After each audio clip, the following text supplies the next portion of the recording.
how to enable or disable CSS Color for color types in Safari on iPhone X. And okay guys, here in your mobile phone, go to Settings. In Settings, scroll down and go to Safari.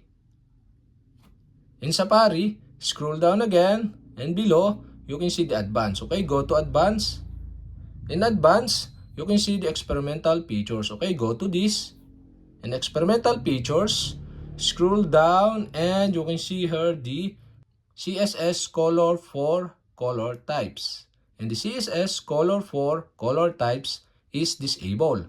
To enable this, you'll have to do is switch on the switch button on the right side. And okay guys, we have successfully enabled. And to disable again, you'll have to do is switch off the switch button on the right side. And okay guys, we have successfully enabled or disabled CSS Color for color types in Safari on iPhone X.